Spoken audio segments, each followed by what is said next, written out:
Hey guys, what's up? It's Angie B, and welcome to the Exodus Group YouTube channel. And thank you for joining us. Wow, it's been a while. I apologize about that, but we're getting back on schedule. Had some life instances going on, and I hope you guys are well.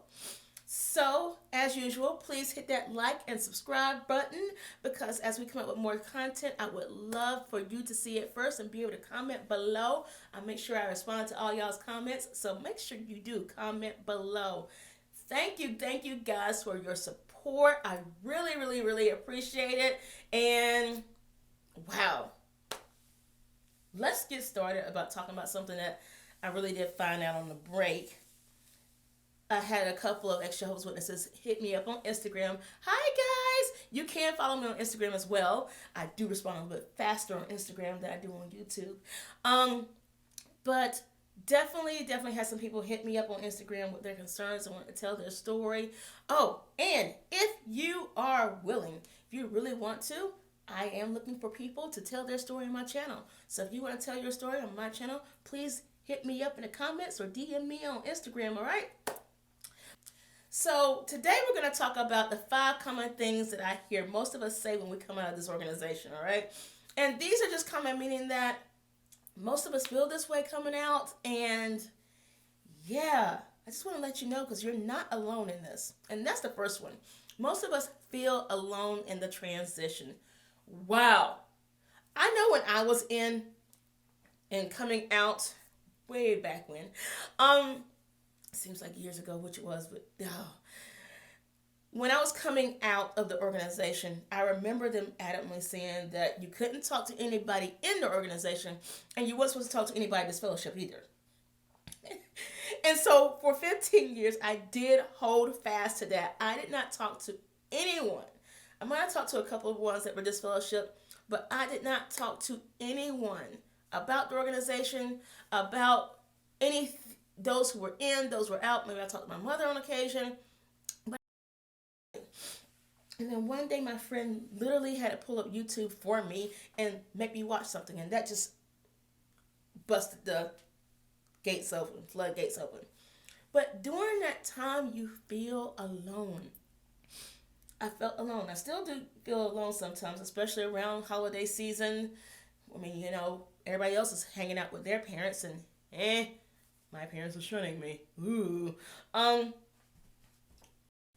What I will say about feeling alone is network, get out, find some friends, join a Facebook group on people who are doing the same things that you want to do or something that you're interested in.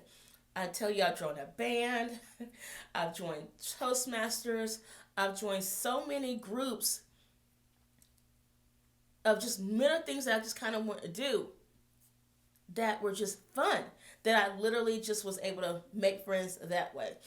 But I know there's always going to be this feeling of aloneness because not really a lot of people besides your ex-Jehovah's Witness friends get what you're talking about, get what you're going through, get that I can't call my mom and just say, hey, get that, like I talked about in one of the last videos, not that many people get that I just can't say, hey, mom, forgive me, for her to talk to me.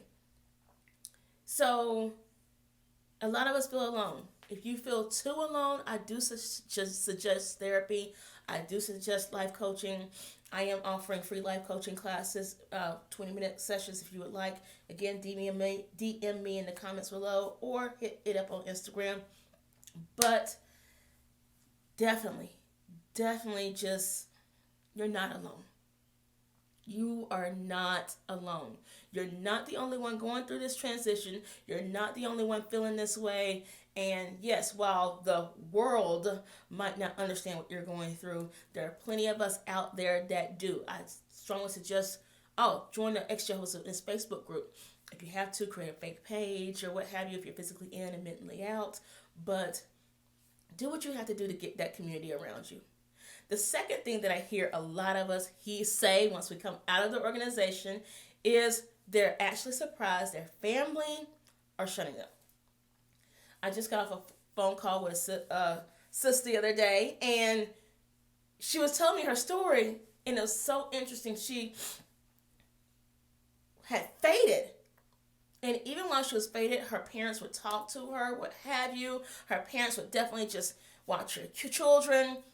Her parents were cool, even though she wasn't going to meetings. Her parents were cool when she was just adopting worldly ways, when she was living at home. Her parents were fine when she, started dating worldly men, quote unquote. But as soon as she got kicked, disfellowshipped, everything changed. Everything changed. And the cognitive dissonance in this organization is completely stupid. But it just shows that the programming is so deep. The programming is so deep that now that you're out of the organization, you don't have God's love. I put that in quotation marks because you actually do have God's love, okay? Like, you do have love, all right? You do. But because we're programmed to believe that God doesn't love us anymore, and we're told that while we're in the organization that those don't have God's love, we can't hang around, they can completely stop talking to you. It's funny because every witness has their own secret thing that they do that they will allow themselves to do, but when you're outside the organization, you can do it freely. No, that's not acceptable. I mean, for me, it was masturbation. There's a lot of witnesses that are alcoholics. There are a lot of witnesses that, smoke the dope on occasions or what have you. There's a lot of secrets in the congregation where, brother, sister, so-and-so is doing this and that together, but because no one knows about it, Jehovah doesn't know about it. If he's God, he knows, okay? Like, if he's God, he knows. But each witness does this cognitive dissonance thing where they justify things in order to make their mind, to do what they want to do, but make their mind okay with it. And then when you get disfellowshipped, it's like you've made it public that you're not Jehovah's Witness. So now they have to, in their head, they have to turn off. They have to turn off against you. I remember when I was coming out, I have one friend that when I told her I was getting disfellowship, I think that's the only person I told. And she looked at me dead ass and she said, I don't care. I'm not going to stop talking to you. And she didn't. And we're still sisters to this day. Hi, Kenya. But it doesn't make it right. It doesn't make it hurt less. But just understand that now that you're no longer in Jehovah's organization or a cover under Jehovah's rules and regulations, you have crossed a threshold of freedom that they can't understand and are told not to understand. So therefore, they cut off from you. Maybe they do understand it. Maybe you're showing them up. But again, you're showing them up. You're showing them up. You're showing them that they can live free and maybe this is wrong. And a lot of times, and I know in the case of some of my family members, they lean closer to what they know and what's comfortable because they're scared of what they could be. The third thing that a lot of people tell me is, wow, when you really start studying this organization and how much lying the actual organization has done to you, just wow, I remember learning about the child CSA cases, the donations, Armageddon, even, oh my goodness, just doctrine in general of how backwards this organization has things. I remember just sitting there kind of feeling like I was crazy, and that's kind of that's 4, feeling like you're crazy. Because you have to go back and forth and figure out, wait, they lied to me here, so what's really true? Wait, they lied to me here, and what's really true? And you really did make life choices on what you knew at the time. I know for me, I wanted to be a coroner. When I was growing up, I know 8, 9, 10, little girl was like, I want to be a coroner. No one believed me, but really comfortable around dead bodies. I don't know why, but anyway. And of course, I couldn't go to college and medical school because organization. But that's a life decision that I would made. I had to change in order to fit into the organization standards. There's plenty of people out there that marry a certain person because of what the organization says. Like he was a good brother because he puts. We gotta do a whole nother YouTube about this, but he's a good brother because he carries a mic and he makes good talks. Woo hoo! Oh, and don't forget he has the publications out in the congregation. He's a great brother. That doesn't make a good man or a good husband. The organization really doesn't make sense once you come out. And that's the reason why they have to make you come to meetings all the time so it can completely make sense. And you feel so crazy when you have to go back and forth and look at your life choices.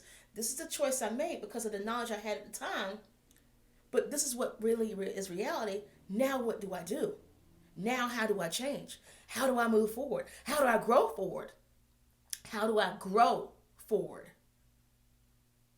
One of the things I tell a lot of my life coaching clients is forgive yourself. You only made that decision with the information you knew at the time. You only made that decision with the information you knew at the time. There's no way that you could have made a different decision because you only made that decision with the information you knew at the time. So forgive yourself, learn new information. If it resonates with you, move forward and grow from there. That's all you can do, and forgive yourself. Yes, if I would have known this was a high control religion, then I would have not got baptized. However, for the information I had at the time, my parents thought it was right, which taught me it was right. My parents are doing it, so therefore it must be right. And I got baptized. And yes, that goes into number 4 again, feeling crazy. You're feeling crazy because you had to go through these life decisions. You had to go through. I literally had to go through every life decision that I made. Everything. It's almost like, I had to tell my husband this. It's almost like you were taught to be scared of the rain. Like your parents kept you inside when it was raining. To be scared of the rain, rain doesn't touch you, whatever. And once you realize the benefits of the growth of rain, once you realize that rain actually cherishes, the ground actually needs it, that the rain feels good on your skin, now you got to go back and go, wait, why did I have to run from the rain? Like it's really that deep. So go back.